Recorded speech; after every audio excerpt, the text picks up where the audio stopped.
एक छोटे से गांव में गोपाल नाम का एक गरीब लड़का रहता था। उसके पिता मिट्टी के दिए बनाते थे और माँ खेतों में मजदूरी करती थी। गोपाल बचपन से ही समझदार और मेहनती था, लेकिन हालात उसके साथ नहीं थे। घर में अक्सर खाने तक की कमी होती थी।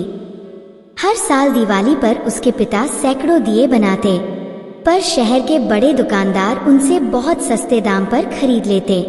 पिता उदास होकर कहते, बेटा, किस्मत ही ऐसी है, हम गरीब हैं तो हमारी बात कौन सुनेगा। गोपाल ये सुनकर हर बार सोचता, किस्मत नहीं, सोच इंसान को गरीब बनाती है। एक साल दिवाली से पहले गोपाल ने तय किया कि इस बार वो कुछ अलग करेगा। उसने अपने पिता से कहा, बाबा, इस बार मैं खुद दिए बेचूंगा, लेकिन शहर नहीं जाऊंगा। पिता ने हैरानी से पूछा, तो कहाँ बेचेगा बेटा? गोपाल बोला, गांव में, लेकिन सिर्फ बेचने नहीं, कहानी के साथ बेचूंगा।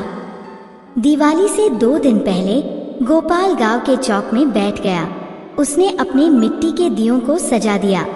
हर दिए के पास एक छोटा सा कागज रखा, जिस पर लिखा था, मैं मिट्टी का हूँ, पर अंधेरा मिटाने की ताकत रखता हूँ। लोग रुक रुक कर पढ़ने लगे। कुछ ने पूछा, बेटा, ये क्या है? गोपाल मुस्कुराया, बाबूजी, ये दिया है, पर ये सिर्फ रोशनी नहीं देता, ये याद दिलाता है कि छोटा होकर भी उजाला किया जा सकता है। धीरे धीरे भीड़ बढ़ती गई। हर इंसान एक दिया खरीदने लगा, कुछ रोशनी के लिए, कुछ उस सोच के लिए।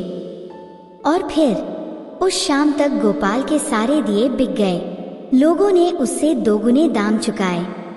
कई ने तो कहा, बेटा, तूने तो मिट्टी में जान डाल दी। पिता की आंखों में आंसू थे।